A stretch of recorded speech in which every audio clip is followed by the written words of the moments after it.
Good morning, good afternoon, and good evening, creative writing students. Sorry for that.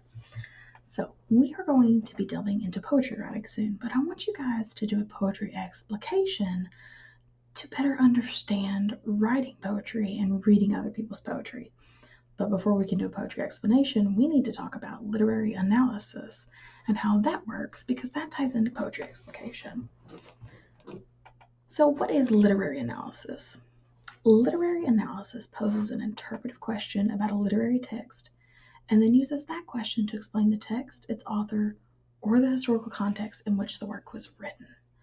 Those are all very important things to think about when you're reading literature of any kind. Stories, books, poems. Keep those in mind. The purpose of literary analysis is to think critically about the text, offering your reader a new and interesting insight into what the work means or what it represents. That's going to come from your own experience. That's how this works. What it does is interprets the text, analyzes structure and features, and examines it through the lenses of historical, cultural, social, biographical, or other context. Knowing when something was written and why it was written is important, but also your own experience with those things is going to come into play. Literary analysis is not about having the right interpretation. There is no such thing as a right interpretation, no matter what you were told. It's about having readers consider the work from new and interesting angles, showing them that a particular angle can lead to something new about the work. Keep in mind that literary works are complex, so it's not expected of you when you're doing an analysis to understand the work immediately. A little quick guide on how to read literature effectively when you're doing it for analysis is preview the work before reading it, read to establish the literal meaning first. What is it actually saying? Then reread slowly and carefully to study the language. What is it really saying?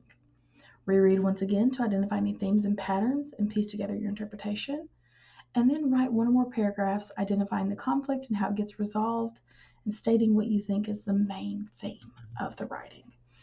I mentioned before there is no right way to look at literature as long as you can back up the argument and claim you make. Okay?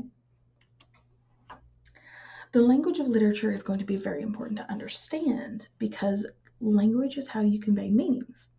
So writers are going to use things like similes, metaphors, personifications, symbols, and irony to convey meaning to people. Similes can be comparing to like things. My soul has grown deep like the rivers. Most of you are familiar with that saying, like or as. And that line is from The Negro Speaks of Rivers by Langston Hughes. Metaphors work in the time of explaining things in a larger concept. Time is but the stream I go a-fishing in. Walden by Henry David Thoreau. Personification, as you mostly know, is giving human qualities to an inanimate object or a concept, like death. Because I could not stop for death, he kindly stopped for me. The carriage held but just ourselves and immortality.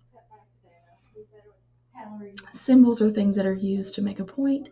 If you consider something like The Great Gatsby, if you've read that, the light that he sees is a symbol, the billboard is a symbol, and then irony. Oh, the irony of ironies. Isn't it ironic? There are different types of irony, so keep that in mind. Literary analysis, let's talk about the features of it. And this can go for analyzing a story or a poem. You're going to have an introduction that identifies the work you're analyzing and the background.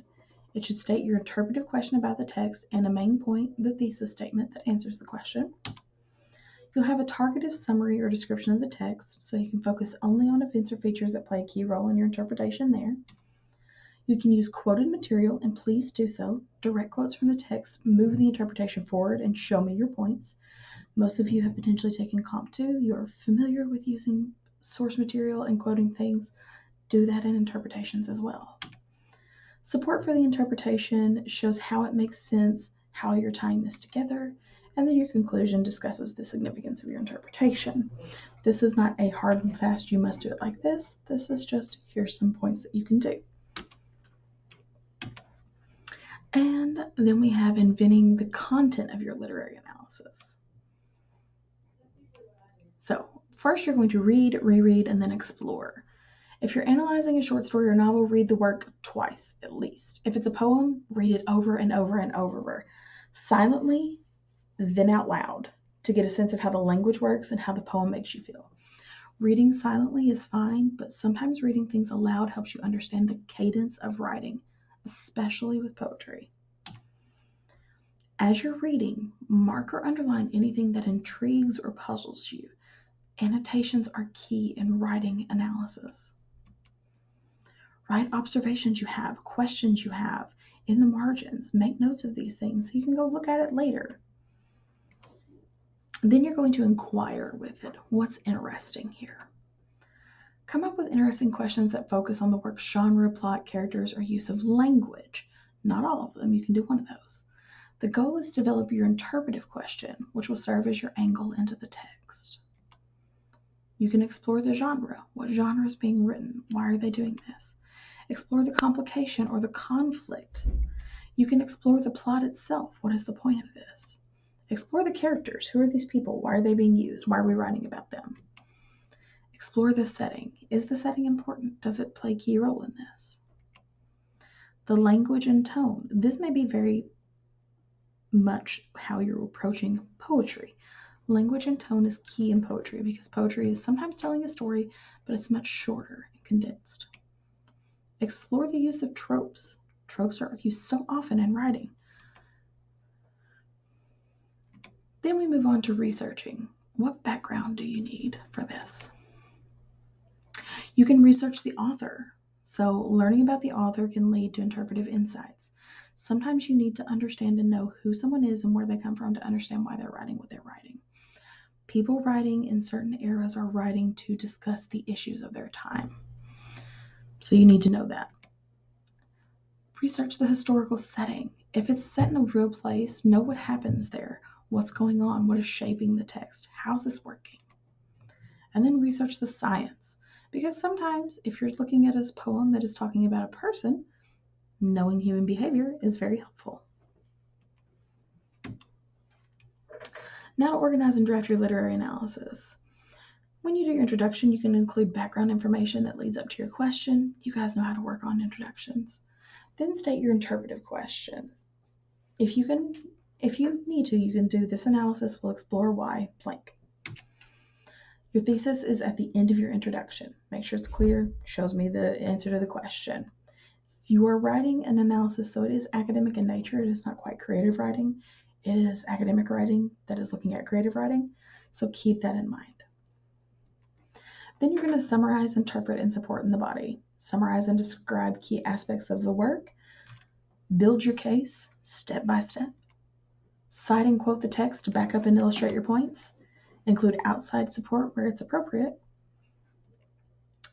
Then the conclusion should bring your reader's attention back to the thesis that you expressed in the introduction. It should also point the reader in new directions. How are we going to look at this?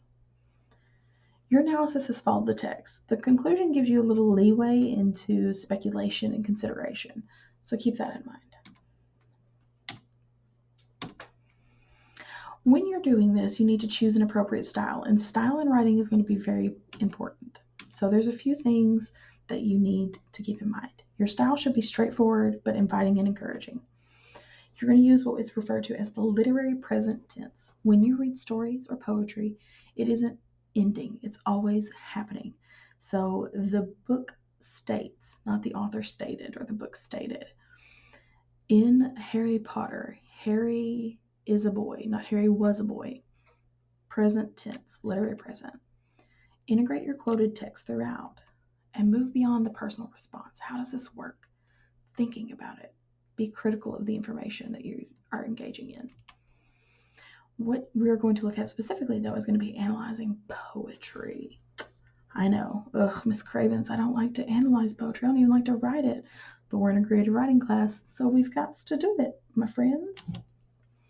So what I want you to do is read the poem through once using the poem's punctuation as a guide. Many of you are going to find poems or see poems where punctuation is not used as you normally would use it in writing, but you have to understand how they use poems and the punctuation. Then read the poem several times, annotating as you read. So make notes, underline, question marks, write questions, write comments. If there's a feeling you get, write that down. That will help you better be able to analyze the poem when you go back to it. Pay attention to the following while you're annotating. The speaker and tone. Who is the speaker and what tone are they using? Yes, the author wrote the poem, but they are not always the speaker of the poem. Do keep that in mind. To whom the poem is addressed. Sometimes it's very obvious. Other times you have to figure out who the audience is for this poem. Any allusions they make. The language of the poem. What language are they using? Is it rich? Is it depressing? Is it beautiful? The poem's theme. What is the overall theme of the poem? And then write a response. Copying passages from the poem and responding to those passages in writing can help you explore your reaction to the poem and also grasp the meaning of it. This is just the basic of literary analysis. This is how you can do this. Explicating a poem is going to be a little bit more in-depth. That is the analyzing of it. But we'll also go in depth in that in a different video. So I look forward to seeing how you guys are going to deal with this explication and analyzing it. And I hope this was helpful to you guys. I'll see you later. Bye.